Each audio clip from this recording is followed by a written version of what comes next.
السلام علیکم. ذاکر نائک. میں آپ کا بہت بڑا فین ہوں اور آپ کے بیانات ہمیشہ سنتا رہتا ہوں.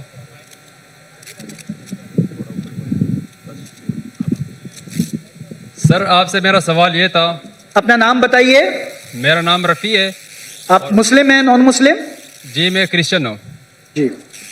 تو آپ سے سوال یہ تھا، پاکستان کے مسلمانوں کے حوالے سے سوال کرنا تھا کہ آپ جیسے آپ نے پہلی بات کی کہ پاکستان اسلام کے نام پر بنا ہے اور پاکستان کا مطلب ہے لا الہ الا اللہ. تو میرا سوال یہ ہے کہ پاکستان میں اتنے زیادہ علماء کرام ہیں، اتنے زیادہ مدارس ہیں، اور پاکستان میں سب سے بڑے بڑے تبلیغی اجتماعات ہوتے ہیں، لیکن اگر دوسری سائڈ پر دیکھا جائے جتنے بھی بڑے بڑے گناہ ہیں اور ایسے ایسے باتیں جس کو اللہ تعالیٰ نے سب سے زیادہ منع کیا ہوا ہے، تو ان معاملات میں پاکستان باقی ممالک سے پہلے نمبر پر ہے. یعنی ہمیشہ وہ تمام برایاں جو اللہ تعالیٰ نے منع کیا ہے دوسرے ممالک کے مقابلے میں وہ پاکستان میں سب سے زیادہ ہے. تو اگر کوئی تبلیغی ہمارے پاس آتا ہے، یعنی کسی دوسرے ملک میں آتا ہے، غیر مسلم کو اسلام کی دعوت دیتا ہے کہ آپ اسلام میں آ جاؤ اور اچائی کی باتیں کرتا ہے، تو میں ان سے وہ سوال کر سکتا ہوں کہ وہ تمام باتیں جو ہم میں ہے وہ تم میں نہیں ہے. یعنی ہم عدل اور انصاف پر یقین رکھتے ہیں، ہم جھوٹ نہیں بولتے. ہم بھائی سوال پوچھیے. سوال کیا ہے آپ کا؟ تو میرا سوال یہی ہے کہ کیا یہ پاکستان کے علماء کرام کی ناکامی ہے یا اس کی کیا وجہ ہے؟ بھائی صاحب نے ایک اچھا سوال پوچھا، اہم سوال. وہ جو خاتون نے کل پوچھی تھی اس سے ملتا جلتا ہے، لیکن یہ صاف سوال ہے. بھائی صاحب نے کہا کہ جیسے میں نے کہا کہ پاکستان ملک اسلام کے نام پہ بنا اور پاکستان کا مطلب ہے لا الہ الا اللہ. پاکستان کا مطلب میں نے کبھی بھی نہیں کہا لا الہ الا اللہ. میں نے کہا پاکستان کا مطلب پاک جگہ، ہولی لینڈ. پاکستان کا مطلب لا الہ نہیں ہے، یہ آپ کی غلط فہمی ہے. پاکستان کا مطلب ہے پاک مطلب ہولی، ستان مطلب جگہ. تو پاکستان کی معنی ہے پاک جگہ، ہولی لینڈ. سمجھ گیا؟ آپ کا نام کیا بھائی صاحب؟ میرا نام رفیع ہے. رفیع بھائی عیسائی آپ نے کہا، کرسچن ہے؟ جی ہاں. تو رفیع بھائی نے سوال کیا تھا کہ پاکستان میں کئی بڑے علماء ہیں، کئی اجتماع ہوتے، اس کے باوجود یہاں ہم دیکھتے ہیں کہ بڑے بڑے گناہ ہوتے جو باقی ملک میں نہیں ہوتے. تو اسے کیا سمجھے ہم؟ سوال کیا ہے؟ تو انہوں نے بڑا سوال ہے کہ ہم کہیں گے کہ یہ علماء کی ناکامیابی ہے. کیا ہے اس کا جواب؟ ہے کہ پاکستان اسلام کے نام تو بن گیا، قائم ہو گیا، لیکن آپ اگر مجھے پوچھیں گے کہ بھائی صاحب نے صحیح کہا کہ یہاں بڑے بڑے علماء ہیں، میں بھی یہاں کے علماء کی عزت کرتا ہوں، بڑے بڑے ہیں، بڑے دانشور ہیں، بڑے بڑے لیکچر ہوتے، بڑے بڑے اجتماع ہوتے، لیکن یہاں ہم دیکھتے ہیں کہ کافی غلط کام بھی ہو رہے ہیں. ایک چیز ہے کہ اگر کوئی دائی تقریر کرتا ہے اور اگر معاشرہ اس کو فالو نہیں کرتا ہے، آپ وہ دائی پہ دوش نہیں ڈال سکتے. مثال کے طور پہ آپ کا بھائی ہے، آپ ایک نیک انسان ہیں، آپ کا بھائی چوری کرتا ہے، آپ بولے چوری مت کرو، وہ چوری کرنے لگے گا تو میں آپ کو دوشی ٹھہرا سکتا ہوں؟ بھائی صاحب رفیع بھائی، آپ کا بھائی اگر چوری کرنے لگا، آپ بولیں گے مت کرو، پھر بھی کر رہا ہوں، بولوں گا رفیع آپ ناکامیاب کامیاب ہے، آپ خراب انسان ہیں، بول سکتا ہوں میں آپ کو دوشی ٹھہرا سکتا ہوں؟ جی بالکل ٹھہرا سکتا ہوں. نو سوری میں آپ کو جیل میں ڈال سکتا ہوں؟ نہیں. آپ کا بھائی چوری کر رہا ہے، آپ نے اسے کہا مت چوری کرو، میں آپ کو دوشی ٹھہرا سکتا ہوں؟ نہیں. آپ اگر نہیں بولیں گے، ایک حدیث ہے اللہ کے رسول کی کہ ایک فرشتہ آتے، اللہ تعالیٰ سے فرماتے یہ گاؤں میں سب لوگ غلط کام کر رہے ہیں، کافی لوگ، میں ان کو سب کو ان کے گھر کو تباہ کروں گا، لیکن دو ایسے گھر ہیں جو غلط نہیں کرتے. حکم آتا ہے کہ سب سے پہلے ان کو تباہ کرو. کیوں؟ ان نے باقی کو دعوت دی نہیں. اگر غلط کام ہو رہا ہے تو روکنا مسلمان کا فرض ہے. 3 ہے. اللہ کے رسول نے کہا اگر کچھ غلط کام دیکھتے ہو سکے تو ہاتھ سے روکو، ہاتھ سے نہیں روک سکے تو زبان سے روکو، زبان سے روکتے کم از کم دل میں کوسو. کچھ غلط کام ہو رہا ہے، اگر آپ کے پاس ہمت نہیں بات کرنے کے لیے، اپنے گورنر صاحب کے تو ماشاءاللہ بہت ہمت ہے، تو کم از کم دل میں تو کوسو. اگر اتنا کریں گے تو آپ لوویسٹ لیول کے مسلمان ہیں. تو میں جانتا ہوں جہاں تک کہ یہاں کے علماء کا سوال ہے، جتنی میں نے ان کی تقریر ہے، سارے علماء کی تو نہیں سنا، جتنوں کی میں نے سنا اور جس سے متاثر ہوا ہوں میں، مثال کے طور پہ ڈاکٹر اسرار احمد، مفتی تقی عثمانی، مولانا فضل الرحمان، ماشاءاللہ یہ عظیم علماء ہیں، تقریر کر رہے ہیں ان لوگ. اور خصوصاً ڈاکٹر اسرار احمد، جب میں ملنے ان کو آیا تھا 51 میں بولا کیوں ہے؟ میں بولا اسلامک ادارے دیکھنا ہے. بولے آپ کو پاکستان میں ادارے ملیں گے، اسلام نہیں ملے گا. اللہ ان کو جنت نصیب فرمائے، جنت اعلیٰ، آمین جنت فردوس. آمین. مجھے ایک پاکستانی ابھی کل ملا، کل بولا ڈاکٹر صاحب جب ڈاکٹر اسامہ صاحب زندہ تھے ہمیں ان قدر ہی نہیں کی، ابھی مرنے کے انتقال ہونے کے بعد ہم سنتے تو جو انہیں 20 سال پہلے کہا وہ ابھی صحیح آ رہا ہے. پاکستان کے بارے میں تو چھوڑو، ہندوستان کے بارے میں ڈاکٹر اسرار احمد کہتے تھے بی جے پی 2 سیٹ ہے وہ ہندوستان کو رول کریں گے. کیا کون سوچ بھی نہیں سکتا تھا خواب میں. یہ ڈاکٹر اسرار احمد صاحب کی دور اندیشی ہے، فار سائٹڈنس. جب بی جے پی کی 2 سیٹ تھے اس ٹائم کہا کہ بی جے پی ہندوستان کو رول کریں گے. ان کو ہسٹری کے اوپر مہارت تھی. تو یہ کہنا کہ کیا علماء ناکامیاب تھے، میں یہ کہوں گا کہ افسوس کی بات ہے ان کو سننے والے نے ان کی عزت نہیں کی. اس وقت میں ہندوستان سے ملنے آیا ڈاکٹر اسرار احمد صاحب کو اور ان کی ساری کسریں لی، اور اس وقت بھی مجھے 3 چیز کرتے ڈاکٹر اسرار احمد صاحب. ایک ہوتا ہے کہ تفسیر قرآن، ترجمہ قرآن پڑھتے تھے، قرآن کو کی دعوت کو پھیلاتے تھے. دوسرا اصلاح کرتے تھے، شرک، اقسام شرک، راہ نجات، کئی تقریر. اور تیسرا ان کا تھا پالیٹکس.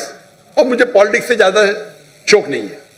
ابھی ہجرت کرنے کے بعد شوق ہو گیا کہ میں کوشش کر رہا ہوں میں دعوتی کام کروں پالیٹیشین کے ساتھ بھی. اللہ نے موقع دیا. ابھی جب میں سنتا ہوں ڈاکٹر اسرار احمد صاحب کیا کہتے ہیں، اس ٹائم میں ان کے کسٹ قرآن کے اوپر سے فوراً سن لیتا تھا.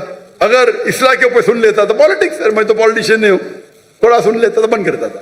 ابھی میں سنتا ہوں تو ان کی دور اندیشی، فار سائٹڈنس اتنا ہے کہ 95 میں کہا جو ہندوستان میں 20 سال بعد ہوگا.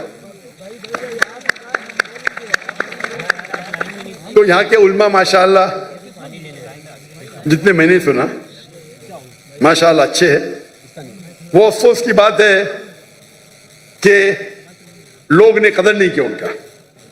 تو آپ کو یہ دیکھنا چاہیے کہ جن کے پاس حق ہے بات کرنے کا آپ بات کرو. اگر یہاں کا معاشرہ طے نہیں ہے تو یہ صرف علماء کی ذمہ داری نہیں ہے، ساری امت کی ذمہ داری ہے. دعوت دینا ہر ایک کے لیے، مسلمان کے لیے فرض ہے. اگر آپ دعوت نہیں دیں گے تو جنت میں نہیں جائیں گے. سورہ العصر کے ساتھ، سورہ عصر، سورہ نمبر 103 آیت نمبر 1 2 3. والعصر، اللہ تعالیٰ وقت کی قسم کھاتے، ان الانسان لفی خسر، بے شک انسان خسارے میں ہے، لاس میں ہے. سوا الا الذین آمنوا وعملوا الصالحات وتواصوا بالحق وتواصوا بالصبر. صرف وہ لوگ خسارے میں نہیں ہیں جو لوگ کے پاس ایمان ہے، عمل صالحات ہے، وتواصوا بالحق، لوگوں کو دعوت دیتے ہیں، وتواصوا بالصبر. تو دعوت دینا ہر ایک کا فرض ہے. تو میری یہ التجا ہے میرے پاکستانی بھائیوں اور بہنوں سے، نمبر 1، کیونکہ میں پاکستانیوں سے باہر زیادہ ملتا ہوں، یہاں بھی مل رہا ہوں ماشاءاللہ. پاکستانی لوگ زیادہ متاثر ہیں امریکہ کے ساتھ. ان کی حیات مقصد، میں کل تقریر کیا تھا ہماری زندگی کا مقصد کیا ہے؟ امریکہ جانا، یو کے جانا، ویسٹرن. اور مجھے کیا بولتے، ارے حالات پاکستان کے بہت برے اس لیے میں جا رہا ہوں. ارے بلے کیا کس نے حالات کو؟ آپ لوگوں نے. اس کے باوجود پاکستان امریکہ سے 100 درجہ بہتر ہے آخرت کے لیے، 1000 درجہ، معافی چاہتا ہوں. آپ پاکستان میں رہیں گے، جنت کے جانے کے امکان 1000 گنا زیادہ ہے بنسبت امریکہ میں. اور یہ ڈنکی کی چوٹ پہ کہتا ہوں. اور میرے تقریر کی وجہ سے ماشاءاللہ گنتی تو نے ہزاروں، ٹینز آف تھاؤزینڈ پاکستانی جو مائگریٹ کرنے والے تھے یورپ میں، امریکہ میں، ماشاءاللہ انہوں نے اپنا ارادہ بدل دیا. جہاں تک کہ یہاں کے معاشرے کی سوال، جیسا میں نے کہا گورنر صاحب آپ کے ساتھ ہے، آپ بھی ساتھ دیجئے. اور ہمیشہ اللہ اور اللہ کے رسول کے بات پہ جڑ جائیے. اللہ تعالیٰ فرماتے سورہ عمران میں سورہ نمبر 3 آیت نمبر 103 میں وَاعْتَصِمُوا بِحَبْلِ اللَّهِ جَمِيعًا وَلَا تَفَرَّقُوا, اللہ کی رسی کو مضبوطی سے پکڑے اور آپس میں مت بٹو. یہ کہنے کے لیے میں کو غور سے سنو پاکستانی بھائیوں اور بہنوں, اس کا مطلب نہیں کہ آپ قرآن اور اللہ کے رسول کے ساتھ جڑو, کوئی پارٹی کے ساتھ مت جڑو. اگر دنیاوی پارٹی کے ساتھ جڑیں گے تو کرسی کے چکر میں اللہ اور اللہ کے رسول کو پیچھے چھوڑ دیں گے.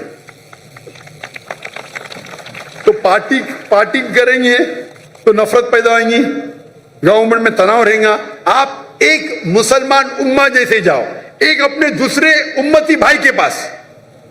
یہ پارٹی چھوڑو, جو بھی پارٹی ادھر ہے, یہ پارٹی کو بازو رکھو, کوئی قرآن حدیث میں پارٹی کا ذکر نہیں ہے. آپ ایک مسلم جیسا جاؤ, دوسرے مسلم سے ملو. یہ پارٹی کے چکر میں, کرسی کے چکر میں آخرت چلی جاتی ہے. تو اسی لیے آپ سب لوگ ساتھ میں ہو, محبت سے بات کرو, اور یہ بات کرنا چاہیے کہ اس کے وجہ سے آپ کی بھی آخرت بنے گی, ہماری بھی بنے گی. ہم کیا کرتے ہیں کہ اسلام کے نام پہ غلط فہمیاں پھیلاتے ہیں, اسلام کے نام پہ غلط کام کرتے ہیں, اور پھر اسلام بدنام ہو جاتا ہے. اسی لیے میں کہتا ہوں اسلام جاننے کے لیے مسلم کو مت دیکھو, ڈاکٹر ذاکر نائک کو مت دیکھو, قرآن اور حدیث پڑھو. اگر کوئی انسان کو دیکھنے کا ہے, بیسٹ ایگزامپل محمد صلی اللہ علیہ وسلم. Yes, sir. اس سے بہترین آپ کو مثال ملیں گے ہی نہیں. اس کے بعد ہمارے خلفاء راشدین ہیں, ان کی زندگی دیکھو. آج کے مسلمان کو دیکھیں گے تو آپ اسلام چھوڑ دیں گے. ہماری حالت بری ہے, ہم کمزور ہیں, ہم بات بھی کرنے کو ڈرتے ہیں.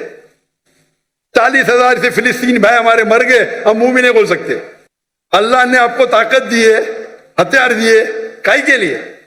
ہمارے مسلمان بھائی کا قتل ہو رہا ہے, جینوسائیڈ کھلم کھلا لائیو ٹیلی کاسٹ ہو رہا ہے. کیا کر رہے ہم؟ اب 1 سال پورے ہو جائیں گے کل, سولر کیلنڈر کے حساب سے 1 سال پورے ہوئیں گے. 11 دن پہلے لونر کیلنڈر کے حساب سے 1 سال پورے ہوئے. اور ایک بڑا مجمع تھا ٹرکی میں, میں نے آن لائن کتاب کی تھی اس کے اوپر, اور بڑے بڑے علماء تھے اس تقریر میں, تو میں نے بھی کتاب کی ادھر 10 منٹ کی. میں پاکستان کے آنے کے پہلے وہ کتاب کی ملیشیا سے.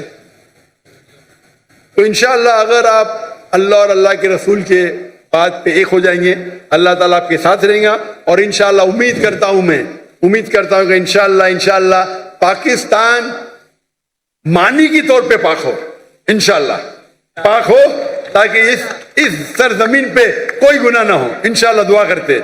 آج نہیں تو قرآن میں تو لکھا یہ وقت آئے گا, چاہے آپ زندہ رہے میں زندہ رہے. قرآن میں تو لکھا ہوا جو میں نے آیت کوٹ کی 3 جگہ پہ, انشاءاللہ 7 سال تک کے ساری دھرتی پہ اسلام کی شریعت نازل ہوئیں گی, اور انشاءاللہ سب سے امن کا موقع رہیں گا اس وقت.